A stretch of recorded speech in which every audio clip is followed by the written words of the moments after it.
Break के बाद एक बार फिर से आप सभी का स्वागत है आयुर्वेद पर आधारित हमारे इस बेहद खास कार्यक्रम स्वस्थ विचार में। मैं हूं आपके साथ आपका साथी विकास।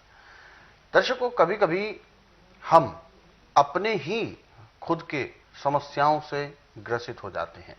कभी कभी हम अपने खुद के ऐसी कुछ लापरवाहियों की वजह से परेशान हो जाते हैं जो हमें रोग के रूप में या शारीरिक पीड़ा के रूप में झेलना पड़ता है। जी हां, आज के इस कार्यक्रम में हम एक ऐसी ही रोग पर बात करने जा रहे हैं जिसमें खाया पिया सब वापस मुंह के रास्ते ही बाहर आ जाता है, जिसे उल्टियां कहा जाता है, वॉमिटिंग इंग्लिश में उसको ये कहा जाता है एलोपैथ में। ये जब सामान्य होती है या किसी कारणवश या किसी घटनावश होती है तो इसे सामान्य माना जाता है, लेकिन जब ये अक्सर होने लगे तो ये किसी ना किसी रोग की ओर इशारा कर रही होती है। क्या इसे हम सामान्य समझें या ये किसी एक रोग की परिचालक हो सकती है? इन्हीं विषयों पर हम आज के इसके कार्यक्रम में चर्चा करेंगे। लेकिन इससे पहले कि हम कार्यक्रम को आगे बढ़ाएं, आप सभी से हम अनुरोध करते हैं कि जब भी आप इस कार्यक्रम को देखने बैठे तो कॉपी और पेन जरूर लेकर बैठा करें। जो भी नुस्खे, जो भी उपचार आपको बताए जाएं, उनको आप लिख जरूर लिया करें। तो चलिए आगे बढ़ते हैं और शुरू करते हैं आज के मुख्य विषय पर चर्चा। गुरु जी, आज के इस अंक में हम बात करेंगे वॉमिटिंग के बारे में, जिसे उल्टियां कहा जाता है। कहते हैं खाया पिया वापस आ जाता है। इवन कभी कभी तो ऐसी भी स्थिति होती है पानी भी पिया वो भी बाहर आ गया। ये किस वजह से होता है? क्या अंदर किसी प्रकार का कोई प्रेशर पड़ता है या इसके कोई साधारण ही कारण होते हैं या ये किसी रोग की वजह से है? क्या है इसके पीछे सबसे बड़ी कारण? जब आपका लीवर स्वीकार नहीं कर रहा किस चीज को तो उसको उल्टी पे उल्टी आना शुरू होती है। पानी पी ले तो भी उल्टा हो जाता है। बिल्कुल। और किसी ने कोई ऐसी गर्म चीज खा लिया जिससे लीवर बर्दाश्त नहीं कर रहा है तो भी उल्टी पे उल्टी आती है। ऐसे तो उल्टी को बंद करने के लिए एक हमारे पास सैकड़ों नुस्खे हैं, परंतु सबसे आसान जो नुस्खा हो उसी को अपनाना चाहिए। आप पका हुआ नींबू लें, उसको काट करके बीज निकाल दें और नींबू के ऊपर कुज्जा मिश्री या तो सोने पे सुहागा या सेला मिश्री पीस के डालें और उस नींबू को आस्ता आस्ता चूसने को दें। तो ये दोनों चीजें मिल करके लीवर की ऐसे धुलाई करती है जैसे बड़ा भयंकर लोहे पे जंग लगा है और गर्म पानी में तेजाब में डाल के उस लोहे को उसके अंदर डाल के जंग पूरा उतारते लोहा चमक जाता है। ऐसे लीवर काम करना शुरू कर देता है जी। और उल्टी आना बंद हो जाती है। परंतु ये क्रिया आपको उल्टी बंद होने बाद भी एक दिन तक पूरी करनी चाहिए। यानी 2-2 घंटे 3-3 घंटे बाद आधा आधा नींबू ऐसे चूसना चाहिए।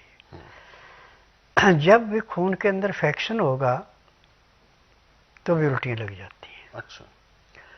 तो खून के इन्फेक्शन को काटने के लिए नींबू का रस एक किस्म का अमृत है। जैसे दूध में एक बूंद डालने से दूध फट जाता है, पानी अलग होता है, छिछड़े अलग हो जाते हैं, ऐसे खून के अंदर जितना भी पॉइजन है नींबू का रस जैसे खून में मिलता है उस पॉइजन को काट के टट्टी पेशाब के द्वारा बाहर निकाल देता है, खून शुद्ध कर देता है।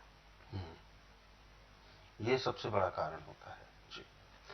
गुरु जी, अक्सर ऐसा भी होता है कि हम कभी रास्ते में होते हैं, घर से बाहर होते हैं, कुछ ऐसी दुर्गंध हमारे अंदर आ जाती है जिसे हमें सूंघना ही पड़ जाता है। ऐसे में जो उल्टियां शुरू होती हैं, क्या वो उल्टियां बीमारी का रूप ले सकती हैं? बीमारी का रूप तो उल्टी लेती है जी। उल्टी आने से पानी में कमी पड़ेगी, खून गाढ़ा होगा, बीमारी शुरू होगी। हमारे खून में 75% पानी होता है। अच्छा। पानी की कमी से या पानी अधिक होने से रोग दिन दुगने रात चौगुनी बढ़ता है। तो नींबू का रस, चाहे पानी आपके शरीर में कम है चाहे फालतू है, उसको भी कंट्रोल करता है। बिल्कुल। अभी एक सवाल और इधर बनता है कि उल्टियां शुरू हुई, हमने उपचार किया, उल्टियां ठीक हो गई। लेकिन उसके बाद जब उल्टियां कमजोरी पैदा कर देती हैं, जब रोग कमजोरी जब हमें पेश कर आ जाती है शरीर के अंदर, फिर उस कमजोरी को दूर कैसे किया जाए, क्योंकि उसमें आंतों में खिंचाव आ जाता है। यदि आप नींबू के रस में सिंधा नाम काली मिर्च और 2-4 बूंद या 2 चम्मच शहद के मिला के पीते हैं, तो जैसे मुरझाई हुई फसल को बारिश होने के बाद उसमें हरियाली छा जाती है, ऐसे शरीर में रंगत आती है। जी। तो दर्शकों, ऊर्जा तो हम सभी के शरीर को चाहिए, लेकिन वो ऊर्जा तभी संभव है जब हम सही तरीके से उपचार करेंगे। और केवल उपचार तक ही सीमित नहीं होता रोग को ठीक करना है, उपचार करने हैं, लेकिन जब वो रोग ठीक हो जाता है तो अपने कुछ ऐसे सिम्टम छोड़ जाता है, ऐसे कुछ दुष्प्रभाव छोड़ जाता है, हमें उसको भी ठीक करना है। जैसे कि हम बात कर रहे हैं उल्टियों की। जब उल्टियां लगती हैं तो खाया पिया सारा बाहर आ जाता है, पानी भी बाहर आता है, पानी की कमी शरीर में हो जाती है। नींबू के प्रयोग से हम उस उल्टियों को तो ठीक कर लेते हैं, उस रोग को तो ठीक कर लेते हैं, लेकिन बाद में जब वह कमजोरी का रूप ले लेती है, आंतों में पेटों में एक खिंचाव महसूस होने लगता है, तो ऐसे में उसको भी दूर करना हमें इन उपचारों से है। तो इस बात का आप जरूर ध्यान रखें कि उपचार कोई भी आप यदि करते हैं तो वो पूरा उपचार करें। आधा अधूरा उपचार बहुत ज्यादा आपको लाभ नहीं देगा। इसलिए हम कहते हैं जब भी आप इस कार्यक्रम को देखने बैठते हैं तो कॉपी और पेन जरूर लेकर बैठा करें। जो भी नुस्खे उपचार आपको बताए जाए उनको आप लिख जरूर लिया करें।